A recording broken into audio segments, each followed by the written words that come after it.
Okay, so I decided to do these congruence notes just a little bit different than in the past, and that's just because they're pretty long. So I did 3 different videos, one on each page of what you're going to see.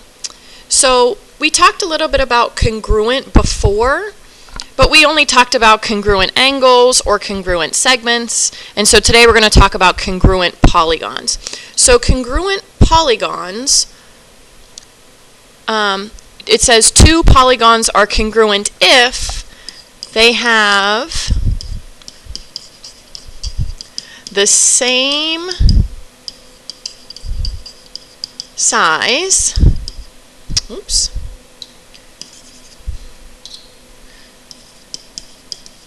and same shape.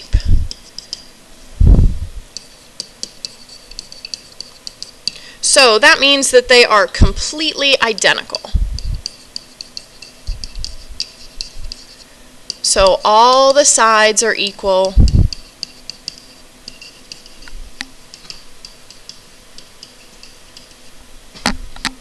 And all the angles are equal.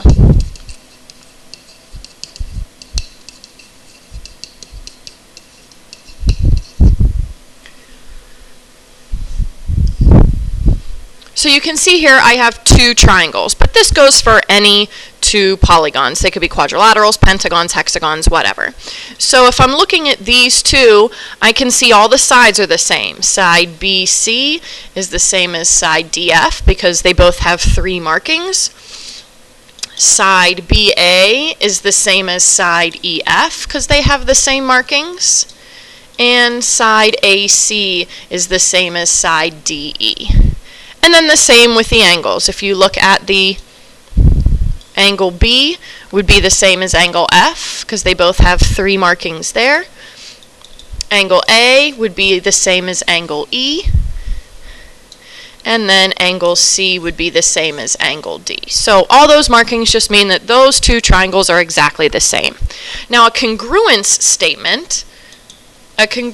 statement is just telling us that those 2 are congruent. So I'm going to say triangle ABC is congruent, and remember the symbol for congruent is an equal sign with a little squiggly on top. Now I have to match up my second triangle to be like my first one. So I went A first, which is here. It has 2 markings. Then I went B next, that has 3 markings. And then C last with 1 marking. Or in this case, I already circled them, so I went red first, then blue, then yellow. So for my second triangle, I have to do the same.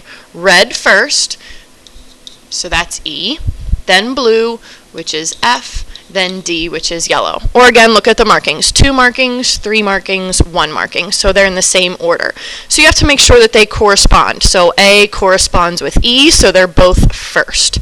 B corresponds with F, so they're both in the middle, and then C corresponds with D, so they're both last. So you have to make sure that your 2 polygons match up. So looking at these 2, again, I just want to write a congruent statement, and there's actually 6 different options that would all be correct. I could write my first triangle, ABC, in 6 different ways. So instead of doing ABC again, like I just did at the beginning, how about for this one, I'll say CAB. And again, you can write that first polygon, in this case a triangle, you can write the first one however you want. But then the second one has to match up to the first one. So I have to put the angle that corresponds with C first. So I look, C has 1 marking, so I'm looking in this triangle, and the one that has 1 marking is Z. So Z will go first. Then the next is A. A has 3 markings, so I'm going to look in this triangle for the one that has 3. That would be Y. And then finally, my last one is B with 2 markings, and that goes with X.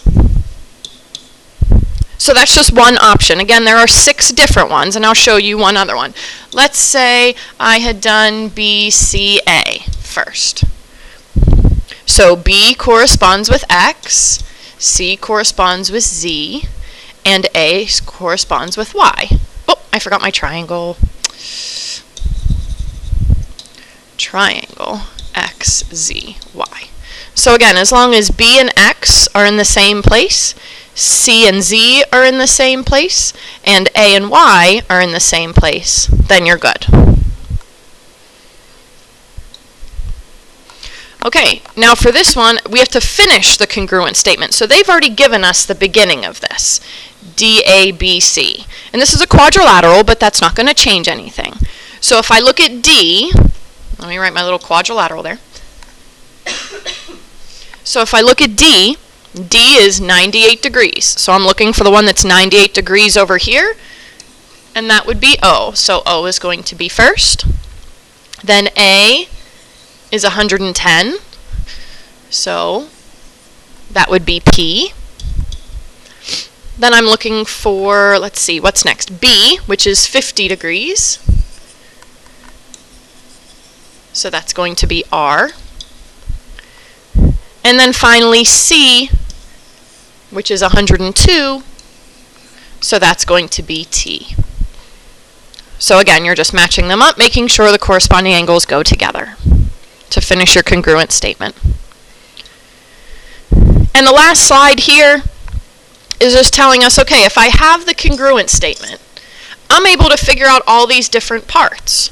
For example, I know angle K, since it's first, is going to be congruent to angle Z, because it's first in my second triangle. I know that angle P is last, so it's going to be congruent to angle E. Angle M is in the middle, so it's going to be congruent to angle S. I'm going to skip this one at the bottom for a moment, and I'm going to go over here to the sides. So ME, if I look, ME are here, they're my second two letters, so I know that that's going to be congruent to side SP. So whatever the length of ME is, SP will have the same length. PZ, so that's the last letter and the first letter, so that's going to be the same as EK. And KM are my first two letters, so that's going to be equal to ZS, or congruent to ZS. And now my last two, that's just finishing congruent statements like we just did on the previous slide. So MEK, so that's middle, last, first. That's going to be congruent to triangle SPZ. Because again, M has to match up to S, E has to match up to P, and K has to match up to Z. So I did that. And now we're going backwards. They give us ZPS, so that's going to be congruent to triangle KEM. Just make sure all of your letters match up, and you should be fine. So that's the first page of your congruence notes, so I'm going to stop there, and I'll make 2 more videos for page 2 and page 3. If you have any questions, please feel free to ask.